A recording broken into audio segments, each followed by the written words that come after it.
Hello and welcome to Living as Is.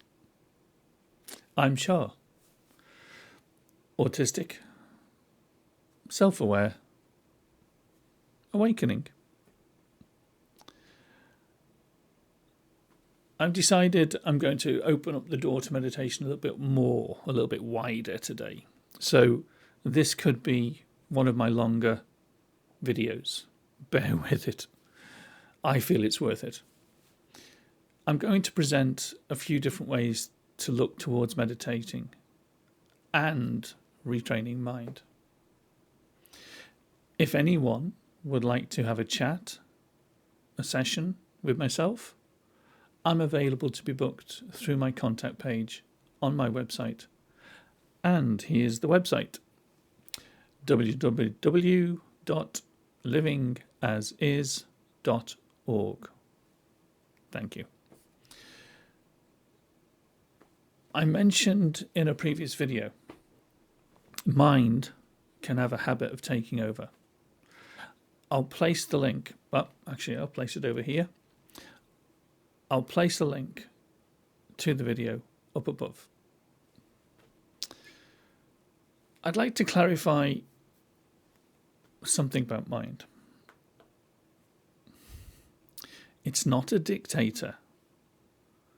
Neither is it a control freak.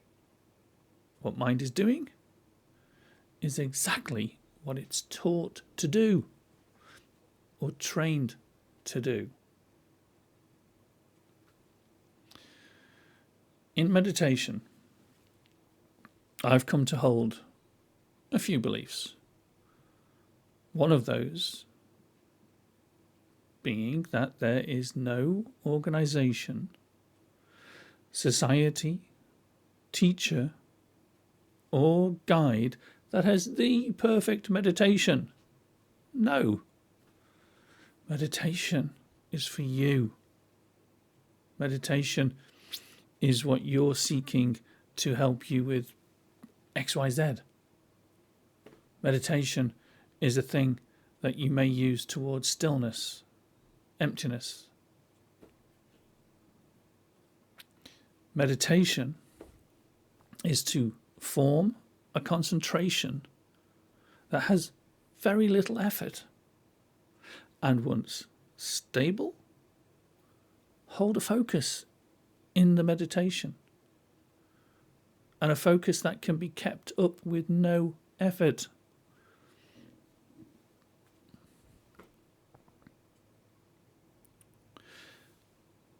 Meditation, I feel, should be sought after to match your own inner feelings, and using a system that brings the most comfort to you. Once found, practice it until the ends of time.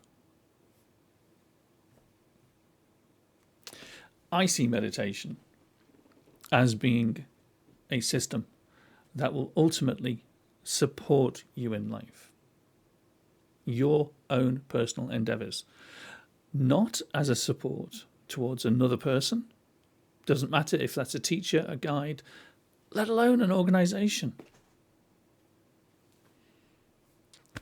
For me, it's felt no matter if, like myself, you're neurodivergent or you're a neurotypical, mind in a general way is doing the same thing. A neurotypical, they've learnt to copy thy neighbour. Therefore, the way they understand and use meditation can be exactly the same, neurotypical to neurotypical. And okay, people can be people, and therefore differences. I've got that. However, neurotypicals copied neurotypicals as they grew in life.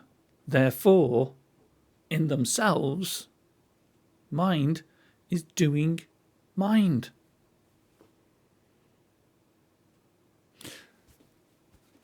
As a neurodivergent, I've attempted to copy the mind of neurotypicals. I did this as I was growing up. It was just what you did. It's the way the mind's trained. And I failed. I didn't understand them. It didn't work. Because my understanding, my inner understanding, is different. And that is the same with neurodivergence. That means I needed to practice and develop a system that worked for myself. And that's the same with neurodivergence, to develop a system that's uniquely their own. Now, if there are neurodivergents that developed the ability to shut the world off and step into silence, which there are, I don't know how many, but I know they exist, it could be far easier for these neurodivergents to close mind in meditation. However, I look to neurodivergents and neurotypicals as being individuals. So it doesn't automatically follow that everybody can slow mind and slow senses. Particularly not like some of these fantastic neurodivergents that can. Therefore, this video is going to be focused in an open, general way on mind and slowing it down. I will look towards bringing a video out later on and going into more depth over the silence created by a neurodivergent. So I'm looking at mind, where it has no shut-off valve. There is no system an individual may have copied, learnt or taught themselves to quieten mind. And as I'm looking in a general way, you can say these suggestions may actually work for many people. And I kind of know this because I've witnessed many people using what I'm going to suggest. First of all, mind has access to a storehouse of life-gathered information. It will use this to assist you throughout life, answering life where it has the information available. Another aspect for mind is that it has access to the senses and everything the senses bring to it moment by moment. The only time any of this data collection stops will be when mind is shut down. Now, sleep's an interesting one. It could be used as an example. However, just because you're asleep, it doesn't mean senses are shut down. No, they keep running as they're part of your safety network. But if consciousness is shut down, then no matter if the senses are still open, there's nothing getting through to mind. Consciousness isn't running. This is pointing to the obstacle facing you in obtaining peace for meditation. Mind is regurgitating everything it's allowed to, and depending on the current state of mind, you may have an issue, as this could be just about everything the senses are experiencing. Just naming a few basic things. Maybe you've got a sore bottom from sitting too long, an aching back from sitting in the wrong position, noises from the house or the neighbours, and on it goes with the senses collecting information. What you need to do is you need to follow a series of suggestions that anyone instructing you with meditation should be providing. A comfortable sitting posture, a comfortable lying posture. In sitting, there's the tried and tested lotus. And here we have a full lotus and a half lotus. Then we have, you can place a cushion underneath. You may not see if these people are having a cushion, but you can choose a cushion. What's happening is, if this is your base and you're flat, your legs are flat, your rear is flat against the floor, that might be an uncomfortable position for some people when they're starting. So what you can do is under your rear, you can place a cushion. So when you sit on the cushion, your legs come to the floor or your knees come to the floor, and it's kind of pushing you up, which pushes the spine upright. And it can be a comfortable position. I've used this position a lot in Buddhist communities when I was living in a Buddhist community. So pushing the rear up gently pushes the spine up slightly. It can be a very comfortable position. Now, perhaps sitting in a supported chair. Now, this person's sitting back, which is what I suggest, back against the chair. Their arms are comfortable on the chair. This person is in a nice position for meditating. Lying on a mat. Corpse pose, as in Yoga Nidra. These are all decent ways of positioning yourself. And there are so many people, so many teachers and guides I've come across who are kind of stuck on certain positions, and it's like, oh, you must sit like this, and you must sit like this, and you must sit like this. You need to find a comfortable position for you in meditation. Because if this is something new to you, or you want to get back into it, or you're trying X and you're trying Z, whatever you're trying, you have to be comfortable for the length of time you'll be meditating. The more comfortable, the easier it is on yourself. The senses will continue providing information. Mind will allow it to be passed through.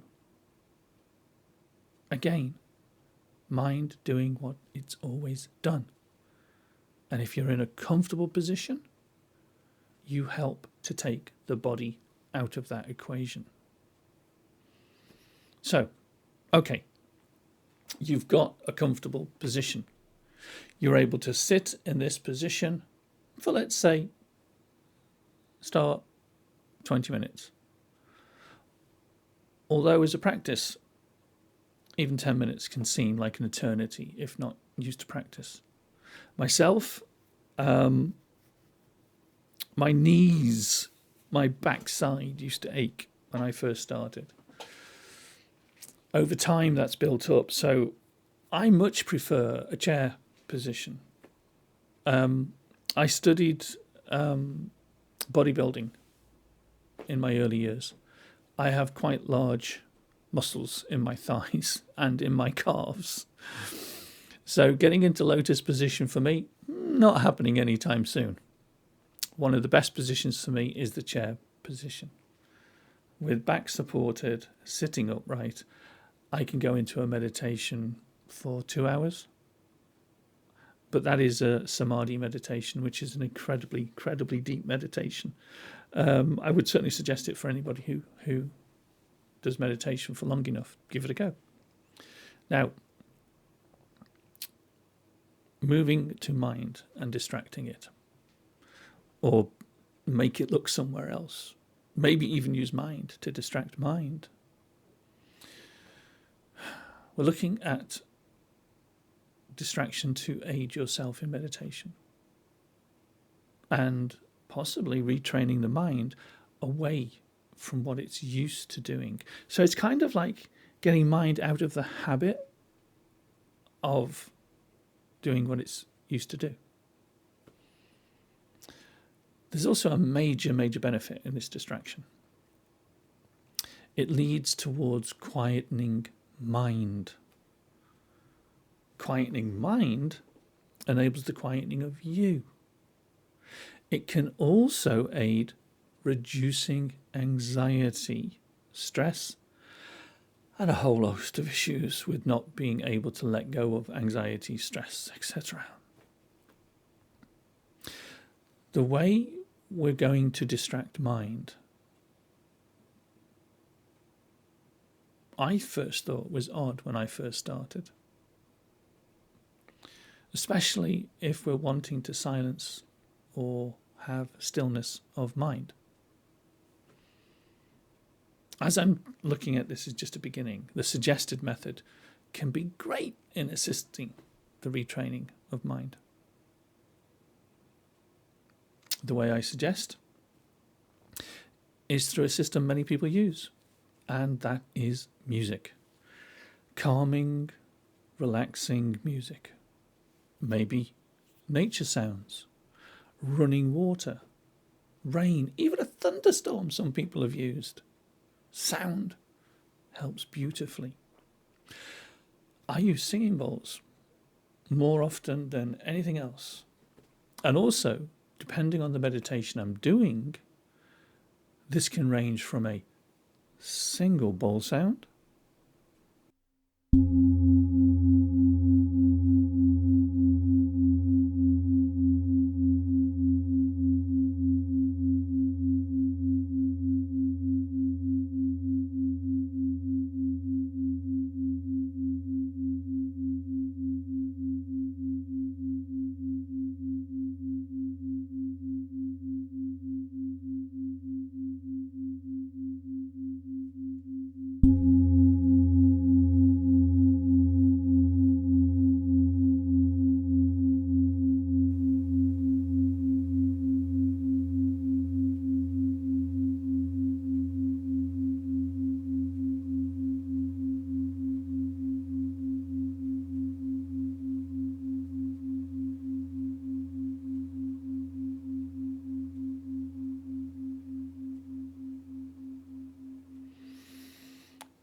to a series of bowl sounds played to match the vibrations of chakras. The next thing I found of great benefit, especially in my early days of meditation, having a guided meditation. Oh, this works a treat. First of all, the voice provides a distraction to mind. There may also be soft music played in the background, another distraction for mind. Finally, the guided meditation provides direction to mind. A voice used in a guided meditation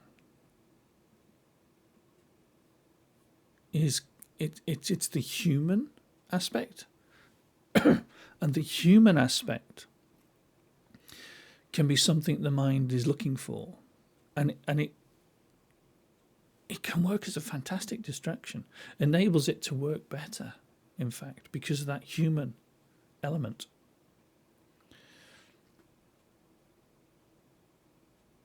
A guided meditation can be anything from going to a place of stillness to talk with your inner being, your soul, to a place where you'll find rest and recuperation. It could also be your first journey into emptiness, into stillness.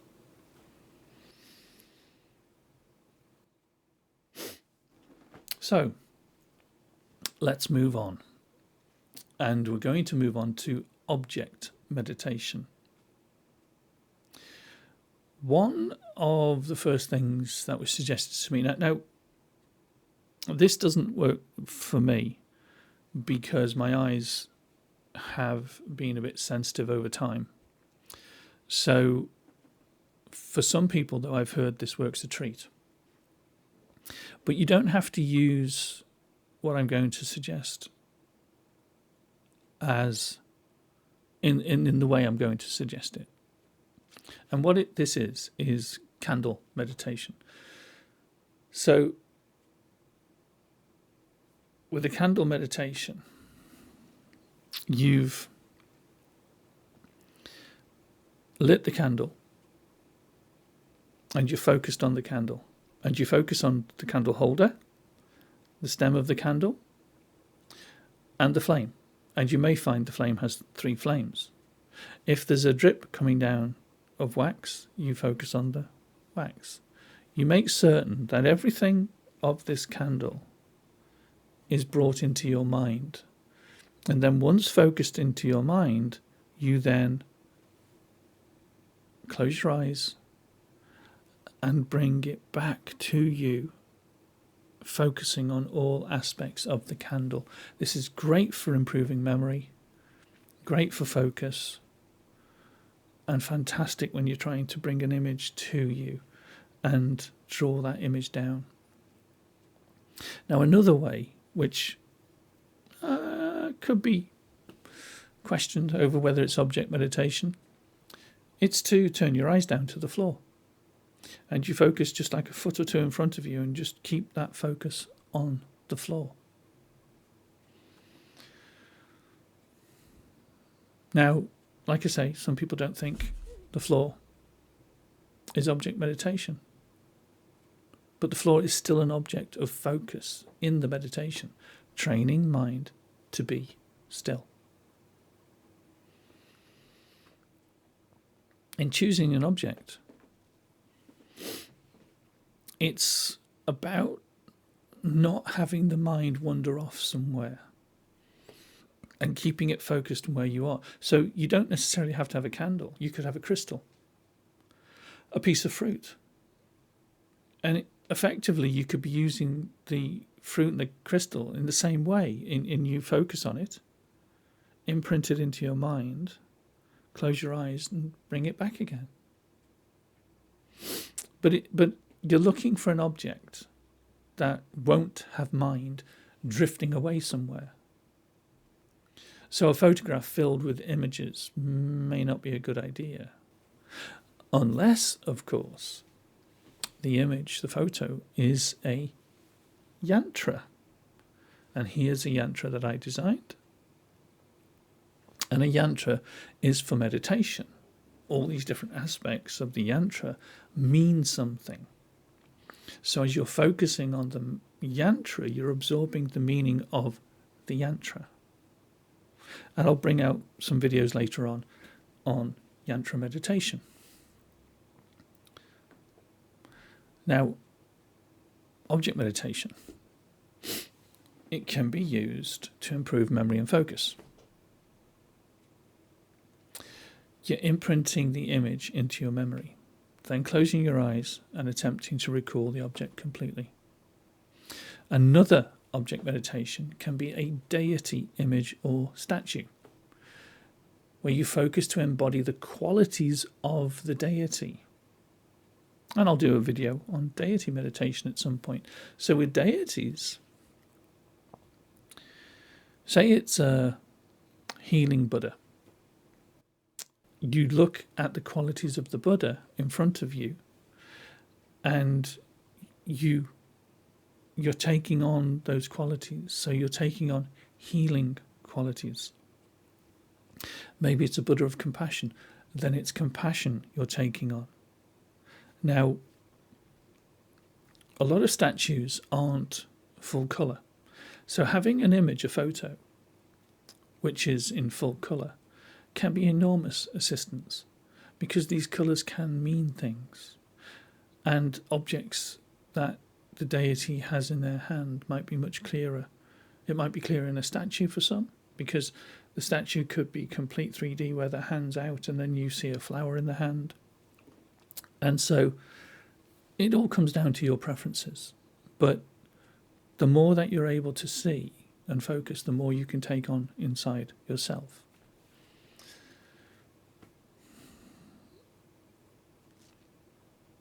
You're going to be absorbing everything that you see, so this is also good. Now, one system I've used as meditation, it's memorizing a script. So I've written down a guided meditation and I memorize everything about this meditation that I've chosen.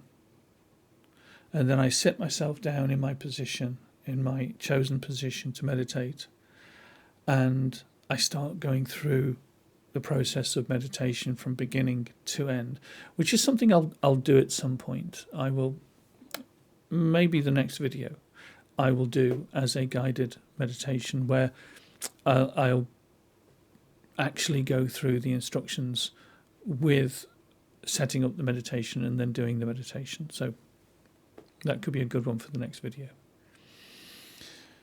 And in meditating on a script, which is what I'm talking about at the moment, it's very similar to guided meditation. The difference being you're the guide.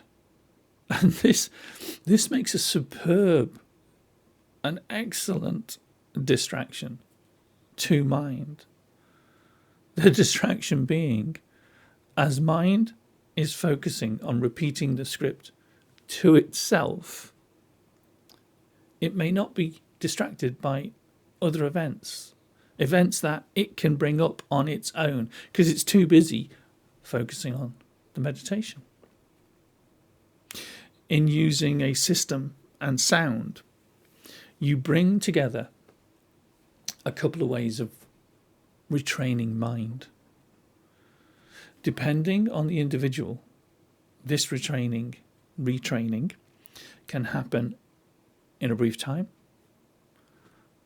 or over a longer length of time.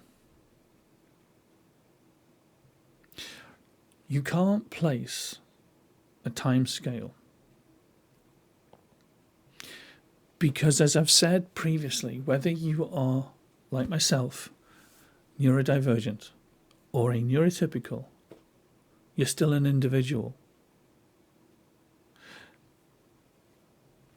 Your state of mind is more likely than anything to dictate the length of time. Personally, I found working with someone can actually help shorten the time. Not the time spent in meditation, that's a choice. But it also depends on the type of meditation you're doing. As you hand over your space to another person, you're also giving your focus to them, handing your inner focus, which will aid you better than guiding yourself. There's the human aspect, which I mentioned previously. So having another person guide you, putting your faith and trust into them, and paying attention to everything that they're doing may help a person more than doing it themselves. You also have the ability to discuss your thoughts and how you feel things are going for you. So again, the human aspect and working with someone.